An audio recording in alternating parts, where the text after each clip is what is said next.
If Menace has ever given you that feeling of, I was doing fine, and then suddenly everything went south, stay with me. There are upgrades in this game that aren't just good, they are broken in a way that shifts the rhythm of the run, saves you from bad decisions, and most importantly, puts you ahead of the curve before the game starts charging a high price. So today, I'm gonna show you 10 upgrades you should grab before anything else, because they don't just help, they define your match. Let's get to the first one. The Wayback Outreach Office, the famous WOO, is probably the most important upgrade you will unlock in the game. It solves the classic human resource management problem at its root, casualty replacement. With it active, you can recruit new squaddies after each mission, which sounds simple, but completely changes how you make tactical decisions in the field. When you know you can replace losses, you stop playing with paralyzing fear and start playing with intelligence. It's not that you'll start recklessly sending your soldiers to their deaths, but that excessive hesitation of, I can't risk anyone because I have no one left, disappears. You begin to accept calculated losses when the strategic objective is worth it. And that is a massive qualitative leap in your decision making. If you're thinking about where to invest your initial resources, put the WOO at the top of the list before anything else. Because without fresh manpower coming in, all your other upgrades are worth much less than you imagine. You know that feeling of finishing a mission loaded with loot and arriving at the black market, excited, only to see that you don't have enough credits to buy anything that actually matters? Well, Menace will put you in that situation more often than you'd like, because the game's economy is tight by design. You can gather items during missions, but turning that loot into high-level weaponry without the right help is a slow and frustrating process. That's where the Fixer comes in, and this upgrade is basically your best friend when it comes to equipment progression. It improves black market prices, which in practice means the loot you drag back from each mission will yield much more than it normally would. The difference seems small on paper, but when you accumulate this over several missions, the impact on your arsenal is absurd. What the Fixer really does is compress the time it takes to get to the good guns. Without it, you're stuck running with mediocre gear for too long. And in Menace, mediocre gear means a higher risk of losing soldiers you don't want to lose. With it active, your power curve rises much more consistently, and you reach the tougher missions with your squad properly prepared. I would pick the Fixer right after solving the troop replacement issue. Once you know you have manpower coming in, the next priority must be ensuring those new recruits hit the field with the best equipment possible. The Fixer is exactly the piece that closes that loop, turning every completed mission into real, palpable progress for your entire campaign. There's a moment in Menace that every player goes through. You open the deployment screen, see that heavy tank available, and glance at the supply cost to put it in the field. Then you close the screen, sigh, and send another infantry squad to do the dirty work because you simply can't afford the vehicle. This pain is real, and it happens because the game shows you power that you technically have, but financially cannot use. AI logistics exists to solve exactly this problem.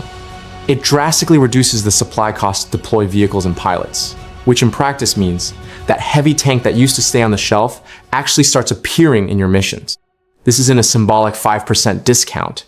It's a reduction that truly changes the calculation of when it's worth bringing armor to the field. People often underestimate how much a heavy vehicle changes the dynamic of an entire mission. Infantry is flexible, but it has limits in firepower and durability. A tank on the field absorbs damage that would kill your soldiers, pushes through positions that would be suicidal for a squaddie to advance on, and pressures the enemy in a completely different way. With AI logistics, you start including armor in your planning as a real tool, not an occasional luxury. The big shift this upgrade provides is strategic. You stop building your plans around budget limitations and start building them around what the mission actually needs. Sometimes the right answer is a tank, and having AI logistics ensures that answer is financially viable when you need it most. In Menace, every mission is a battle for resources as much as it is a combat battle.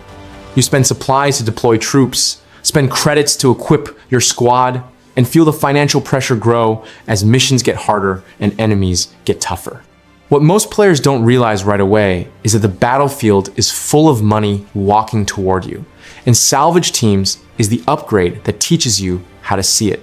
What it does is simple and devastatingly efficient. Every enemy vehicle you destroy starts generating extra resources automatically. It sounds modest when you first read it, but think about the sheer number of armored vehicles, drones, and mechanized units you destroy throughout an entire campaign.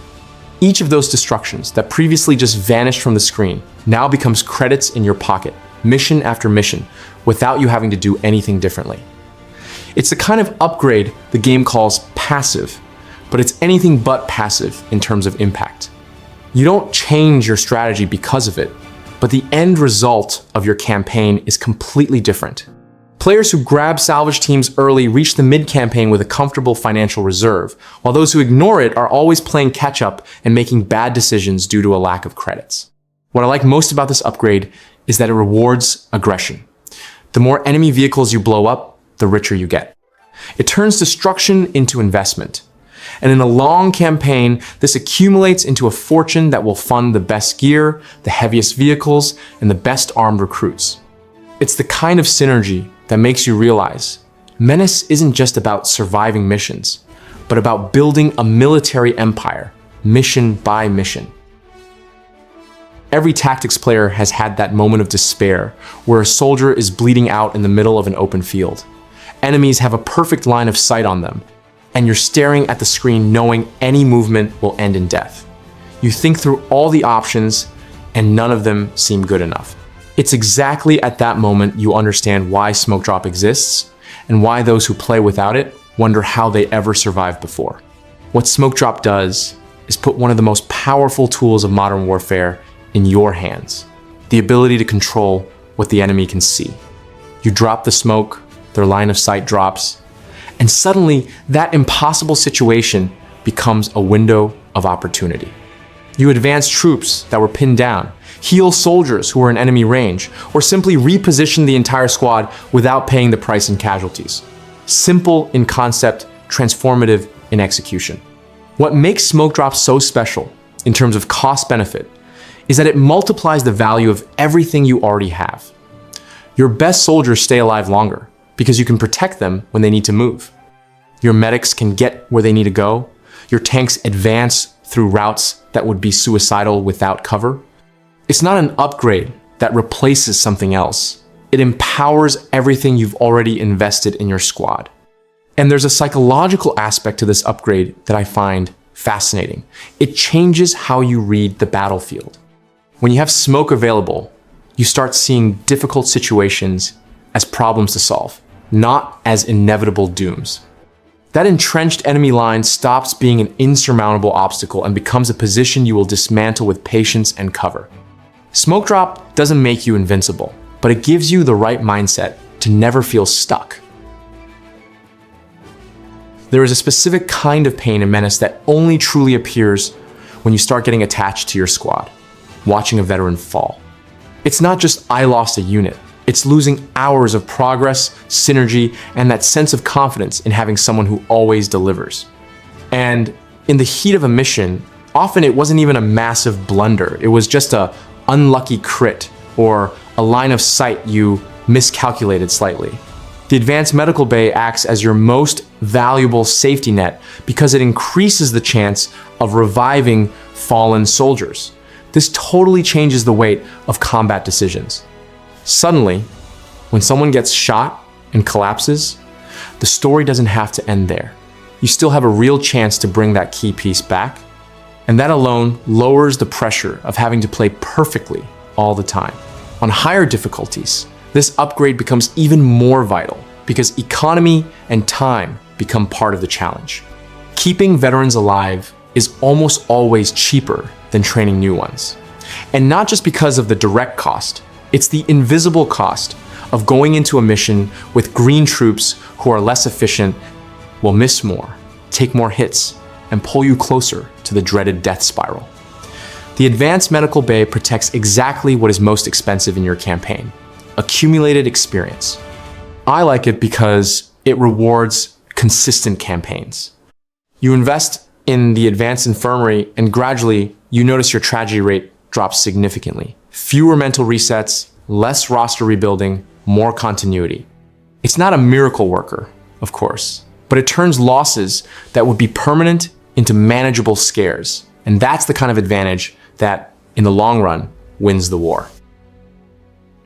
You know that frustration of building the perfect squad in your head with the right guns, the ideal amount of utility, and maybe even a support vehicle only for the game to block you at the launch screen because you exceeded the supply limit? In Menace, this limitation isn't just an administrative detail. It's a constant barrier that forces you to make painful concessions. You almost always have to choose between bringing more firepower or more utility, and that choice usually costs you dearly in the middle of a firefight. That's why auto supplies is one of those upgrades that silently changes how you play. It offers a direct passive bonus to your maximum supply limit.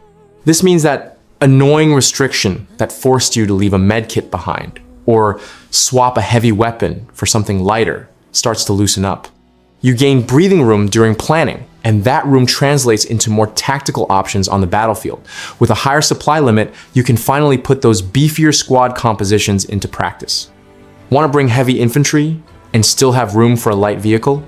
With auto supplies, that stops being a distant dream and becomes your new standard. You enter missions prepared for the worst, no longer just hoping the enemies will be kind to your tight budget.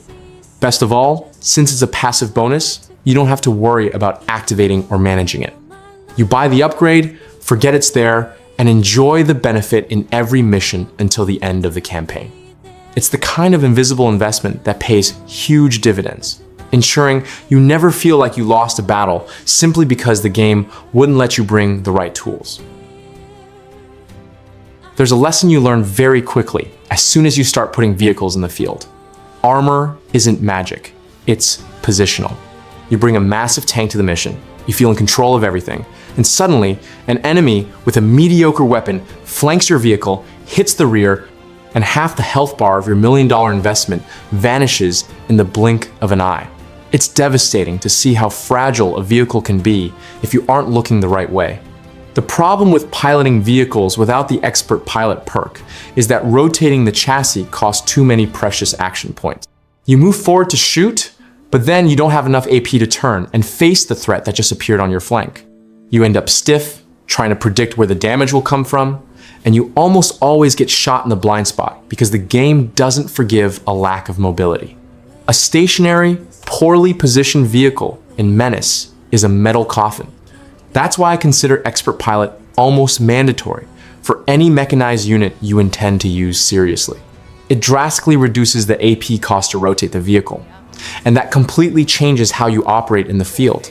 You shoot, destroy the main target, and still have plenty of agility to reposition your frontal armor, which is where your tank can actually take a hit toward the next enemy. In practice, this perk transforms your tanks from clunky, static fortresses into true battlefield predators. You stop playing defensively out of fear of being flanked and start dancing across the map, always presenting your best angle to the enemy while unloading your worst on them. If you're going to spend resources to bring mechanized units to a mission, don't make the mistake of handing the keys to an amateur. Invest in Expert Pilot and watch your vehicles last 3 times as long. In Menace, I learned the hard way that information is worth more than raw damage. Because it doesn't matter how strong your squad is. If you walk into a corridor thinking you're safe and suddenly trigger an enemy group at close range, the mission turns into a disaster in 2 turns. And the worst part is, it doesn't even feel unfair. It just feels like you were blind for a second and you paid dearly for it. The Scout perk solves exactly that part of the game that many people underestimate: vision and detection. Seeing the enemy before they see you changes the order of events.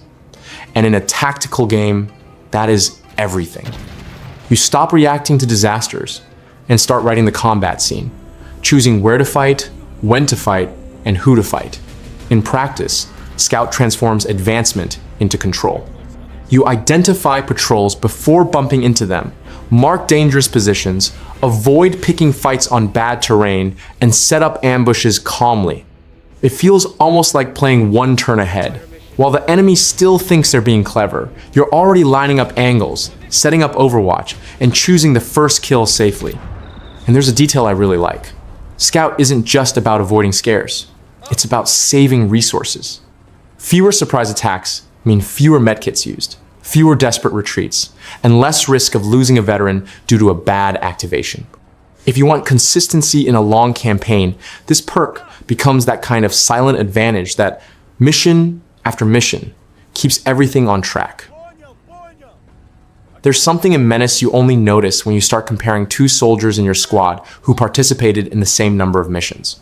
One of them turned into a combat machine, hitting impossible shots and holding the line, while the other seems to have stagnated, missing the basics and falling behind in terms of survival. The difference between the two almost always comes down to an attribute the game doesn't shove in your face, but that dictates the future of any recruit: growth potential.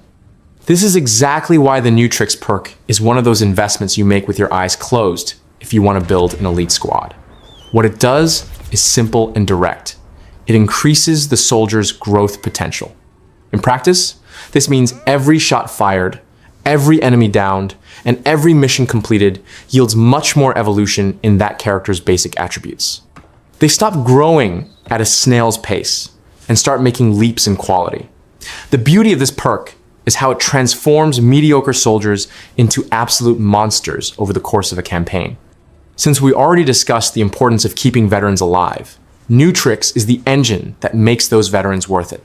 A recruit with this perk equipped in the early missions reaches the mid-game with accuracy and mobility that you simply cannot buy at the black market. The time investment pays off with extremely high interest. If you like long-term planning and watching your squad evolve from a bunch of scared rookies into a ruthless task force, Nutrix has to be a priority in your skill trees. It doesn't give you a stronger grenade or an immediate double shot, but it ensures that in the final missions of the campaign, when the game throws everything it has at you, your soldiers will have their stats maxed out, ready to handle any situation through pure technical competence.